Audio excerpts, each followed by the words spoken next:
بسم اللہ الرحمن الرحیم۔ السلام علیکم ویورز۔ آج کی سٹوری کا نام ہے جو وعدہ کیا نہیں تھا۔ وہ تھکا ہارا آفس سے گھر لوٹا تو جسمانی تھکن کے باوجود چہرے پر مخصوص مسکراہٹ سجی تھی۔ ماں باپ کا اکلوتا لاڈلا ماں باپ سے دور 8 گھنٹے کی آفس ڈیوٹی بھگتا کر گھر لوٹتا تو موڈ حشاش بشاش ہی ہوتا، لیکن آج لاؤنج میں قدم رکھتے کے ساتھ ہی قدم ٹھٹکے اور مسکراہٹ سمٹی تھی۔ کچھ بے یقینی سی والد محترم کے پہلو میں براجمان ہستی کو دیکھا۔ ابرار احمد بیٹے کی آنکھوں میں چھپی حیرت بھانپ چکے تھے۔ اس سے پیشتر ہمدان کچھ کہتا وہ خود بول پڑے تھے۔ بیٹے، یہ تمہاری نئی امی ہیں۔ گمبھیر سنجیدگی چہرے پر طاری کر کے انہوں نے ہمدان کو مخاطب کیا۔ ان کے پہلو میں بیٹھی ہستی نے تیکھی نگاہوں سے انہیں گھور کر ہمدان کو دیکھا، جس کی آنکھوں کی بے یقینی اب بھی ختم ہونے کا نام نہیں لے رہی تھی۔ نئی امی؟ تو آخر میری پرانی امی کہاں گئی؟ اس نے بھی بھرپور سنجیدگی سے دریافت کیا۔ سپہر کو بیوٹی پارلر گئی تھیں۔ شام ڈھلے یہ خاتون گھر لوٹی ہیں، اس دعوے کے ساتھ کہ یہی میری زوجہ محترمہ ہیں۔ ابرار صاحب نے بیٹے کو آگاہ کیا تھا۔ نائلہ کے صبر کا پیمانہ لبریز ہو گیا۔ بہت ڈرامے ہو گئے آپ باپ بیٹے کے۔ بجائے اس کے کہ آپ میری نئی لک کو سراہتے، یہ بتاتے کہ میرا نیا ہیئر سٹائل مجھ پر کتنا سوٹ کر رہا ہے۔ فیشل کے بعد چہرے پر چمک آئی ہے، مینیکیور پیڈیکیور سے ہاتھ پاؤں کیسے لگ رہے ہیں۔ آپ لوگوں نے تو میرا مذاق ہی اڑانا شروع کر دیا۔ وہ شوہر اور بیٹے پر برس پڑی تھی۔ یہ فاؤل ہے امی، ابو اڑا رہے ہوں گے آپ کا مذاق۔ میں تو 1.5 منٹ پہلے گھر پہنچا ہوں اور ایک فقرے کے علاوہ میرے منہ سے دوسرا فقرہ تک برآمد نہیں ہوا۔ ہمدان نے دہائی دی۔ نائلہ نے خفا سی نگاہ بیٹے پر ڈالی۔ ویسے آپ لوگوں کی ویڈنگ اینیورسری آنے میں تو ابھی پورے 2 ماہ باقی ہیں۔ آپ نے ابھی سے بیوٹی پارلر والوں سے رابطہ کر لیا، ورنہ تو آپ سال میں صرف ایک بار فیشل وغیرہ کروانے پارلر کا رخ کرتی ہیں۔ اس بار تو آپ نے بال بھی کٹوا لیے۔ اگر یہ ابو جی کی خواہش اور فرمائش تھی تو اس روپ میں آپ ابو جی کی نئی نویلی بیگم تو لگ رہی ہیں، لیکن مجھے تو اپنی پرانی والی امی ہی اچھی لگتی تھی۔ وہ مسکرا کر بولا۔ بچو جی، یہ حلیہ ابو جی کی خاطر نہیں، آپ کی خاطر بدلا گیا ہے۔ ابرار صاحب ترنت بولے تھے۔ میری خاطر؟ ہمدان نے حیرت سے بھویں اچکائیں۔ میں کل فرحت کے ساتھ اس کی جیٹھانی کے گھر جا رہی ہوں۔ نائلہ نے دو ٹوک انداز میں اطلاع دی۔ فرحت آنٹی سے ان کی کچھ عرصہ پہلے ہی دوستی ہوئی تھی۔ ہمدان نہیں جانتا تھا کہ یہ دوستی کب، کیوں اور کیسے ہوئی، لیکن قلیل عرصے میں ہی یہ دوستی بہناپے کی سرحد پر قدم رکھ چکی تھی۔ فرحت آنٹی کے گھر ایک فیملی فنکشن میں نائلہ ان کی جیٹھانی کی بیٹی سے ملی تھی، اور اس لڑکی کو دیکھ کر انہیں لگا کہ انہیں ہمدان کے لیے جس گوہر مقصود کی تلاش تھی وہ انہیں مل چکا ہے۔ اس دن سے وہ شوہر اور بیٹے کے سامنے ایبش کا تذکرہ بار بار کر رہی تھی۔ ابرار احمد اور ہمدان نے شروع میں ان کی باتوں کو زیادہ سیریس نہ لیا تھا۔ ہر 2 مہینے بعد انہیں ہمدان کے لیے کوئی لڑکی پسند آ جاتی تھی، لیکن جب لڑکی کے گھر رشتہ لے کر جانے کے لیے سنجیدگی سے غور و خوض کرتی تو خود ہی اس رشتے کے منفی پہلو تلاش کر کے اس پسندیدہ لڑکی کو غور و فکر کی فہرست تک سے خارج کر کے کوئی نئی لڑکی ڈھونڈنے لگ جاتی۔ ابرار احمد کے چھیڑنے پر برا منائے بغیر کہتی، ہاں تو اکلوتا بیٹا ہے ہمدان میرا، ٹھونک بجا کر رشتہ کروں گی نا، اور میں کون سا کسی لڑکی کے گھر جا کر اسے ریجیکٹ کرتی ہوں۔ لڑکی والوں کو تو پتہ بھی نہیں چلتا کہ ان کی بیٹی کے حوالے سے میں کیا سوچے بیٹھی ہوں۔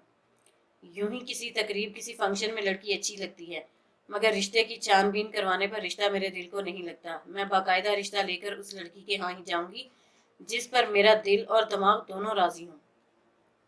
دونوں نہ کہیں امی، یوں کہیں تینوں راضی ہوں۔ ہمدان مسکرا کر ماں کی تصحیح کرتا۔ تیسرا کون؟ وہ چمبے سے پوچھتی۔ آپ کا لختے جگر اور کون؟ وہ مسکراتا۔ میرے لختے جگر کو ماں کی پسند پر پورا بھروسہ ہونا چاہیے۔ نائلہ محبت بھری مسکراتی نگاہ بیٹے پر ڈالتی۔ دل، دماغ اور لختے جگر کے علاوہ چوتھے کو بھی کسی گنتی میں شمار میں رکھ لیں۔ اب ابرار صاحب کے بولنے کی باری ہوئی۔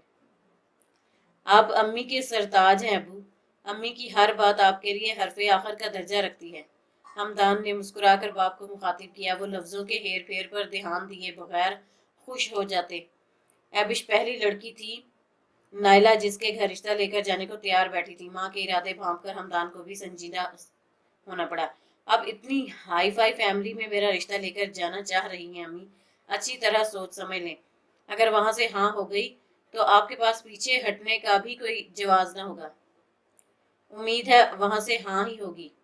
کیا کمی ہے میرے بیٹے میں؟ خوب روح لائق فائق کھاتا کماتا، لیکن ان کے اور ہمارے سٹیٹس میں بہت فرق ہے بیگم صاحبہ، اب خود ہی دیکھ لیں۔ آپ کو محض ان لوگوں کے ہاں جانے سے پہلے ہی اپنا حلیہ تبدیل کروانا پڑا ہے۔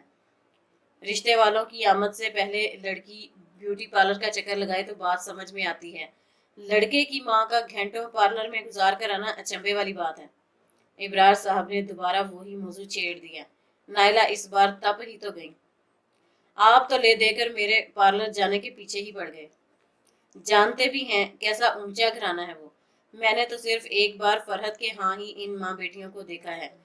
مسز نعمان بھی اتنی ینگ اور خوبصورت ہیں کہ اپنی بچیوں کی بڑی بہن دکھائی دے رہی تھی۔ پھر اتنی دولت کے باوجود ماں بیٹیوں میں نخرہ نام کو نہیں، سب مہمانوں سے اتنی ملنساری سے مل رہی تھیں کہ ہر زبان پر ان کے حسن اخلاق کے چرچے تھے۔ ایبش خود بہت ہنسمکھ اور مہذب بچی ہے، ایسی بچی جس گھر میں بھی جائے گی اجالا بکھیر دے گی۔ میں ایک بار رشتہ تو ضرور مانگنے جاؤں گی۔ میرا دل کہتا ہے کہ اقرار ہی ہوگا، اگر انکار ہو گیا تو ہماری قسمت۔ ٹھیک ہے بیگم صاحبہ، اپنی سی کوشش کر کے دیکھ لیجئے، اگر وہ اجالا بکھیرنے والی لڑکی ہمدان کا نصیب ہے تو انشاءاللہ ہمارے گھر ہی آئے گی۔ ابرار صاحب نے بیوی کا حوصلہ بڑھایا۔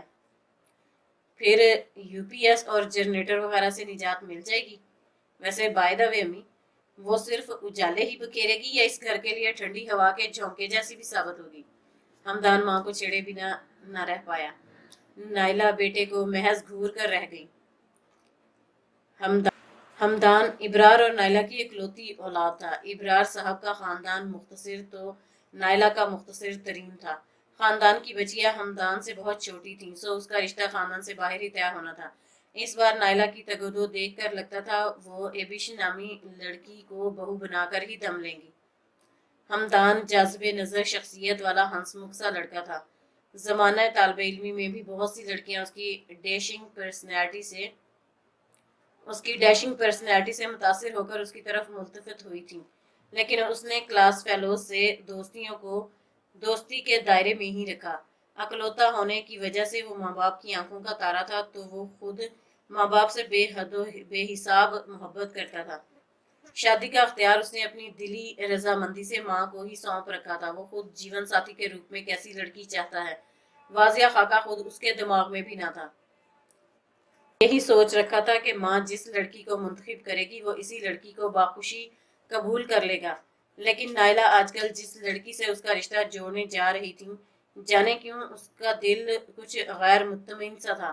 حالانکہ اس نے ابھی تک موصوفہ کو دیکھا بھی نہ تھا، صرف ماں کی زبانی اس کے حسن کے قصیدے ہی سنے تھے، اور وہ فیصلہ نہ کر پا رہا تھا کہ وہ اس دیکھی لڑکی کے بے تحاشا حسن سے خائف ہے یا اس کے ابا اور بھائیوں کا لمبا چوڑا کاروبار اسے بے اطمینانی میں مبتلا کر رہا ہے۔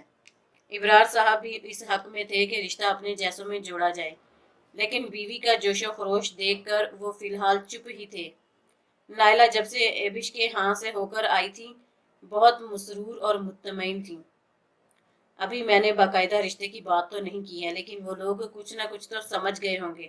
ظاہر ہے یوں بلا وجہ کون کسی کے گھر جاتا ہے۔ مسز نعمان بہت اتفاق سے ملی مجھ سے، بھرپور خاطر مدارت کی، اور ایبش کا تو مت پوچھو۔ میرا جی ہی نہ چاہ رہا تھا کہ میں اس کے چہرے پر سے نگاہ ہٹاؤں۔ کیا واقعی وہ بہت خوبصورت ہے امی؟ ہمدان پوچھے بنا نہ رہ پایا۔ خوبصورت تو بہت چھوٹا لفظ ہے بیٹا، وہ حسین ہے، بے تحاشا حسین، نائلہ بولی تھی۔ خیر خوبصورت بھی کوئی چھوٹا لفظ نہیں امی، 7 حرفی لفظ ہے، اس نے مسکرا کر ماں کو مخاطب کیا۔ اور حسین کی نسبت خوبصورت بڑا لفظ ہے، حسین میں صرف 4 حرف ہیں اور خوبصورت میں 7۔ ابرار صاحب نے بھی سنجیدگی سے نکتہ اٹھایا۔ آپ باپ بیٹا تو ہر وقت مذاق کے موڈ میں رہتے ہیں۔ وہ خفا ہوئی۔ اچھا خفا مت ہوں، بات جاری رکھیں۔ ابرار احمد مسکرائے۔ میں سوچ رہی ہوں پرسوں سنڈے ہے، ان لوگوں کی فیملی کو اپنے ہاں ڈنر پر انوائٹ کروں، ایک بار وہ بھی ہمارا گھر بار دیکھ لیں، پھر باقاعدہ رشتہ ڈالوں گی تاکہ وہاں سے اقرار یا انکار ہو سکے۔ اب میں بالکل وقت ضائع نہیں کرنا چاہتی، اگر اقرار ہو جاتا ہے تو میں فوری شادی کی تیاریاں شروع کر دوں گی، خدا نخواستہ انکار ہوتا ہے تو پھر کوئی اور لڑکی ڈھونڈ لوں گی۔ نیکسٹ سنڈے کی مہلت مل سکتی ہے بیگم صاحبہ؟ ابرار صاحب نے پوچھا۔ نائلہ نے سوالیہ نگاہیں شوہر کے چہرے پر گاڑی۔ آپ بھول رہی ہیں، اس اتوار کو توفیق آ رہا ہے، کتنے برسوں بعد میرا دوست مجھ سے ملنے آ رہا ہے، اس دن میں گھر پر کوئی اور مصروفیت نہیں چاہوں گا۔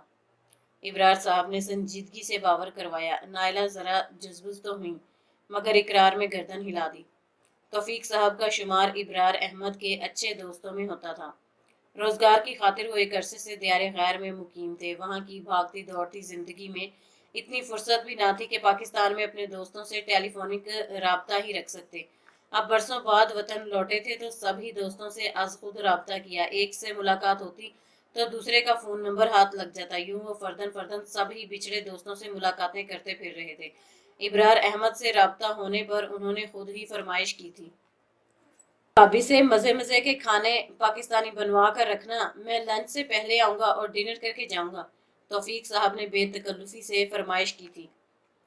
رات قیام کا ارادہ ہو تو اپنی بھابی کے ہاتھ کا ناشتہ بھی مل سکتا ہے۔ ابرار صاحب نے مسکرا کر دوست کو مخاطب کیا، پاس بیٹھی بیوی نے اس آفر پر انہیں گھور کر دیکھا تھا۔ ناراض کیوں ہوتی ہیں بیگم صاحبہ؟ کتنے عرصے بعد تو میرا کوئی دوست مجھ سے ملنے آ رہا ہے، مل بیٹھیں گے تو اس بہانے حسن کی باتیں بھی دہرا لیں گے۔ ابرار صاحب آزردگی سے بولے تھے۔ آپ کو حسن بھائی کو یاد کرنے کے لیے کب کوئی بہانہ درکار ہے ابرار؟ اتنے برسوں میں بھی آپ انہیں نہیں بھلا پائے۔ کبھی کبھی تو مجھے آپ دونوں کی دوستی پر حیرت ہوتی ہے، لوگ تو مرنے کے بعد سگے رشتہ داروں کو بھی بھلا دیتے ہیں، اور آپ کی یادوں میں اب بھی آپ کا مرحوم دوست زندہ ہے۔ نائلہ کہے بنا نہ رہ پائی تھی۔ وہ ظالم بھلائے جانے کے لائق ہی نہیں ہے۔ نائلہ تم تو سب جانتی ہو، پھر ایسی بات کر رہی ہو؟ ان کے کہنے پر نائلہ خاموش ہو گئی۔ واقعی وہ جانتی تو تھیں، دونوں دوستی کے کس اٹوٹ بندھن میں بندھے تھے۔ نائلہ ابرار کی خالہ کی بیٹی تھی، شادی سے پہلے ہی وہ جانتی تھیں کہ ابرار احمد کی زندگی میں حسن عمر نامی بندے کو بہت اہمیت حاصل ہے۔ ابرار کی طرح حسن بھی والدین کی اکلوتی اولاد تھے۔ اسکول کے زمانے میں جس دوستی کی بنیاد پڑی وہ وقت کے ساتھ مزید مستحکم ہوتی گئی۔ ابرار احمد کے گھر حسن اور حسن کے ہاں ابرار کا آزادانہ آنا جانا تھا۔ وہ دوست کم اور بھائی زیادہ لگتے تھے۔ لڑک پن بیتا دونوں دوستوں نے جوانی کی سرحد پر قدم رکھا۔ ابرار کی نائلہ سے نسبت ٹھہرا دی گئی۔ ان ہی دنوں حسن کو گہرے صدمے سے گزرنا پڑا۔ والدین حج کے لیے گئے تو حادثے کا شکار ہو کر وہاں کی مقدس سرزمین کو ہی ابدی ٹھکانہ بنا لیا۔ دور پار کے رشتہ داروں نے حسن کی یتیمی کا خیال کیے بنا اس کے والد کے کاروبار پر ہاتھ صاف کرنا چاہا۔ ان نام نہاد خیر خواہوں کے غلط مشوروں اور حسن کی نا تجربہ کاری کے باعث چلتا ہوا کاروبار ٹھپ ہو گیا۔ ابرار نے دوست کی ٹھارس بندھائی کاروبار کے بجائے اس نے حسن کو مشورہ دیا کہ وہ اپنی ڈگری کو بروئے کار لائے۔ فی الوقت نوکری کرنا ہی پریشانیوں سے نجات کا فوری حل تھا۔ نائلہ اور ابرار کی ان دنوں نئی نئی شادی ہوئی تھی۔ بیوی کو ٹائم دینے کے بجائے ابرار کا زیادہ وقت دوست کے ساتھ گزرتا۔ پھر حسن کو اچھی جاب مل گئی۔ حسن کی تایا زاد بہن امریکہ سے چند دن کی چھٹیاں گزارنے پاکستان آئیں تو انہوں نے اپنے سسرالی رشتہ داروں میں حسن کا رشتہ طے کر دیا۔ نائلہ نے سکون کا سانس لیا کہ اب حسن بھائی اپنی زندگی میں مگن ہو جائیں گے۔ شادی کے بعد واقعی دونوں دوست اپنی اپنی زندگی کے جھمیلوں میں مصروف ہو گئے۔ نائلہ اور ابرار کے ہاں ہمدان کی پیدائش ہوئی۔ حسن اور سجیلہ تحائف سدے پھندے ہمدان کو دیکھنے آئے۔ سجیلہ سفید پوش گھرانے سے تعلق رکھتی تھی لیکن بہت مہذب، ملنسار اور وزادار تھی۔ دونوں میاں بیوی ایک دوسرے کے سنگ بہت خوشگوار زندگی گزار رہے تھے۔ 1.5-2 مہینے بعد دونوں دوست آؤٹنگ کے بہانے بیویوں کو ساتھ لے کر کسی پکنک پوائنٹ پر اکٹھے ہو جاتے۔ بیویاں بیٹھی رہ جاتی اور دونوں جگری یار ہنستے مسکراتے باتیں کرتے دور ٹہلنے نکل جاتے۔ مجھے تو شادی کے بعد حسن بھائی سے تھوڑی سی جلن محسوس ہونے لگی تھی۔ سجیلہ کہیں تم بھی ابرار سے چڑھنے تو نہیں لگیں؟ نائلہ مسکرا کر استفسار کرتی۔ ارے نہیں بھابی، کیسی باتیں کرتی ہیں آپ؟ سجیلا کھلکھلا کر ہنس پڑتی۔ نائلہ جی ہی جی میں اس کی خوبصورت ہنسی کو سراہتی۔ وہ بظاہر بہت حسین جمیل نہ تھی، لیکن کچھ تو تھا ان کی شخصیت میں جو مقابل کو مسحور کر دیتا۔ خوش قسمت ہے حسن بھائی جو ایسی پیاری بیوی ملی، وہ دل میں سوچتی تھی۔ ہمدان 3 برس کا تھا جب حسن اور سجیلا کے ہاں تابین نے جنم لیا۔ دونوں میاں بیوی خدا کی رحمت پا کر خوشی سے پھولے نہ سما رہے تھے۔ نائلہ پھر امید سے تھی۔ شفیق خالہ جنہوں نے کبھی ساس بن کر نہ دکھایا تھا، طبی عمر پوری کر کے دنیا سے رخصت ہوئیں۔ خالہ کے بچھڑنے کا نائلہ نے گہرا صدمہ لیا۔ ابرار اپنا غم بھلا کر بیوی کی دل جوئی میں لگے رہتے۔ پھر ایک اور سانحہ ہوا۔ واش روم میں سلپ ہونے سے نہ صرف نائلہ کا حمل ضائع ہو گیا بلکہ کچھ ایسی پیچیدگی ہوئی کہ ڈاکٹرز نے کہہ دیا وہ دوبارہ ماں نہ بن پائیں گی۔ اتنا کیوں روتی ہو نائلہ؟ یہی رب کی رضا تھی۔ پھر شکر کرو اللہ نے ہمیں اولاد سے نوازا تو ہے۔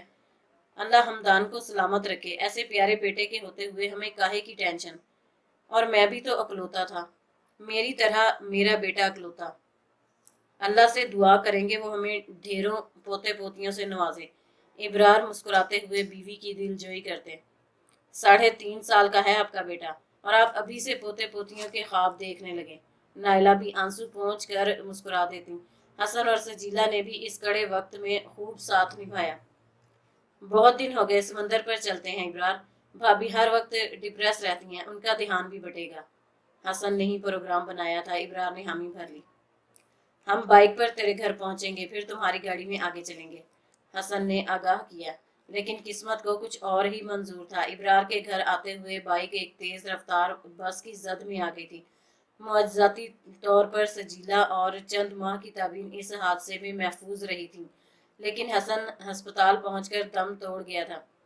ابرار جب حادثے کی اطلاع پا کر دیوانہ وار ہسپتال پہنچے تو حسن کا لب دموں پر تھا۔ میری تابین کی خیر خبر رکھنا ابرار۔ حسن کے ہونٹ ہلے تھے۔ ابرار دھاڑے مار کر رونے لگے، لیکن یہ رونا دھونا واویلا کسی کام نہ آیا۔ اپنے والدین کی طرح حسن بھی حادثاتی موت کا شکار ہوا تھا۔ سجیلا کے گھر والے انہیں ساتھ لے گئے تھے۔ سجیلا کی ذہنی حالت بہت خراب تھی، وہ شوہر کی موت کا صدمہ قبول نہ کر پا رہی تھی۔ چند ماہ کی تابین کو نانی نانا سنبھال رہے تھے۔ سجیلا بھابھی کے میکے لوٹنے کے بعد بھی نائلہ اور ابرار نے ان سے ٹیلی فون پر رابطہ برقرار رکھا تھا۔ عدت گزرنے کے چند ماہ بعد سجیلا نے بہت افسردگی سے نائلہ کو اپنے دوسرے نکاح کی اطلاع دی تھی۔ ابا کی ضد کے آگے میں ہار گئی نائلہ بھابھی، میں تو مر کر بھی نہ سوچ سکتی تھی کہ حسن کی جگہ کسی اور کو دوں گی، لیکن اسی زندگی میں یہ بھی کرنا پڑ رہا ہے۔ ان کے لہجے میں برسوں کی تھکن تھی۔ نائلہ نے انہیں ڈھیروں ڈھیر تسلی دینے اور نئی زندگی کے لیے بہت سی دعائیں دینے کے بعد تابین کے متعلق پوچھا تھا۔ تابین میرے ساتھ جائے گی، رجب بحرین میں کام کرتے ہیں، ان کی بھی 2 بیٹیاں ہیں۔ پہلی بیوی دوران زچگی انتقال کر گئی، انہوں نے تابین کو قبول کیا ہے، تب ہی میں نے دوسری شادی پر رضامندی دی ہے۔ بس آپ میرے لیے اور میری تابین کے لیے دعا کیجیے گا، بلکہ اب آپ ہمیں دعاؤں میں ہی یاد رکھیے گا۔ میں کچھ دنوں بعد ہی بحرین جا رہی ہوں، سجیلا نے آگاہ کیا تھا۔ سجیلا بھابھی سے کوئی رابطہ نمبر تو لینا تھا، ہم ان کی دوسری شادی کے بعد بھی تابین کی خیر خیریت لینے کے لیے ان سے بات کر سکتے تھے، ابرار نے بیوی کو کہا تو نائلہ رسان سے شوہر کو سمجھانے لگی۔ سجیلا نے نئی زندگی کی شروعات کر دی ہے ابرار، اب اسے اس کا ماضی بھول جانے دیں، یہی اس کے حق میں بھلا ہوگا، اور اللہ جانے ان کا شوہر کس مزاج کا ہو۔ مرد بیویوں کے بارے میں بڑے پوزیسو ہوتے ہیں۔ آپ سجیلا بھابھی کے سابقہ شوہر کے دوست ہیں، چاہے ہم تابین کی خیریت پوچھنے کے لیے اسے فون کریں گے، لیکن ہمارا رابطہ اس کی زندگی میں بے سکونی کا باعث بھی بن سکتا ہے۔ نائلہ نے انہیں معاملے کی نزاکت سے آگاہ کیا تھا۔ تمہاری سب باتیں درست نائلہ، لیکن میں کیا کروں؟ مجھے حسن کے آخری الفاظ نہیں بھولتے۔ اس نے کہا تھا میری تابین کی خیر خبر رکھنا۔ میں کبھی سوچتا ہوں نائلہ کے زندگی کے آخری لمحوں میں حسن کے دماغ میں کیا سوچیں آ رہی ہوں گی۔ اس نے سجیلا بھابھی کے متعلق کوئی بات نہیں کی، حالانکہ وہ کتنا چاہتا تھا انہیں۔ کیا اسے اندازہ ہو گیا ہوگا کہ ان دونوں کا ساتھ بس یہیں تک ہی تھا؟ وہ صرف اپنی چند ماہ کی بیٹی کے بارے میں سوچ کر بے چین تھا۔ اس دنیا میں اس کے پاس کوئی قریبی مخلص رشتہ دار نہ تھا، وہ جس کو اپنی بچی کے متعلق کوئی نصیحت وصیت کر جاتا۔ آخری لمحوں میں کس بیچارگی کا شکار تھا میرا یار۔ ابرار احمد تڑپ کر بولے تھے۔ نائلہ کی آنکھیں بھی بھیگ گئیں۔ حسن نے ہماری خاطر آؤٹنگ کا پروگرام بنایا تھا، وہ ہماری دل جوئی کے لیے یہ سب کر رہا تھا۔ تم ڈپریسڈ تھیں اور میں تمہاری وجہ سے پریشان۔ ہمارے گھر آتے ہوئے وہ حادثے کا شکار ہوا۔ میں عجیب سے احساس جرم کا شکار ہوں نائلہ۔ وہ بیوی سے دلی کیفیت نہ چھپا پائے۔ دوست سے بچھڑنے کا صدمہ اپنی جگہ، مگر اس حادثے سے جڑا اپنا تعلق انہیں کسی صورت چین نہ لینے دے رہا تھا۔ نائلہ نے شریک حیات کو بہت سمجھایا کہ ہونی کو کوئی نہیں ٹال سکتا تھا، پھر قدرت کے کاموں میں کس کا دخل ہے۔ ابرار بظاہر خاموش ہو جاتے، لیکن وہ زندگی کے آنے والے برسوں میں بھی دوست کو فراموش نہ کر پائے۔ نائلہ کبھی فیصلہ نہ کر پائیں کہ وہ واقعی حسن بھائی کے ساتھ دوستی کے اس اٹوٹ بندھن میں بندھے جو انہیں مرنے کے بعد بھی بھلا نہ پائے، یا حسن بھائی کی حادثاتی موت کے سبب نے ابرار احمد کو نامعلوم سے احساس جرم میں مبتلا رکھا، ورنہ 22 برس کسی مرے ہوئے کو بھی بھلانے کے لیے قلیل عرصہ نہیں ہوتا، جبکہ مرنے والے سے کوئی خونی تعلق بھی نہ ہو۔ سجیلا کی شادی کے بعد ابرار احمد نے ان سے رابطے کی دوبارہ کوشش تو نہ کی، لیکن دل کے ہاتھوں مجبور ہو کر وہ 2-4 ماہ بعد ان کے میکے والے نمبر پر فون کر کے ان کے والد سے تابین کی خیر خیریت پوچھ لیتے۔ پھر پی ٹی سی ایل کا وہ نمبر عدم ادائیگی کی وجہ سے منقطع ہو گیا تھا۔ ابرار احمد کے جی میں بہت بار آئی کہ وہ ایک بار بہاولپور جا کر سجیلا بھابی کے والد کا ہی نیا نمبر لے لیں۔ اتنے بیمار اور ضعیف تھے سجیلا بھابی کے والد، اللہ جانے زندہ بھی ہوں گے یا اللہ کو پیارے ہو گئے ہوں گے۔ آپ اپنا ذہن کیوں تھکاتے ہیں؟ اللہ کا شکر ہے سجیلا بھابی اپنی نئی زندگی میں سیٹ ہیں۔ تابین کا خیال رکھنے کو اس کی سگی ماں دنیا میں موجود ہے۔ آپ بس حسن بھائی کے لیے جنت میں اونچے درجات کی دعا کیا کریں۔ سجیلا بھابی اور تابین کو بھول جائیے، وہ اپنی زندگی میں مگن ہوں گی۔ نائلہ کے سمجھانے پر ابرار نے بھی یہ حقیقت تسلیم کر لی۔ حسن ان کی یادوں میں لیکن ہمیشہ زندہ رہا تھا۔ حماد بھی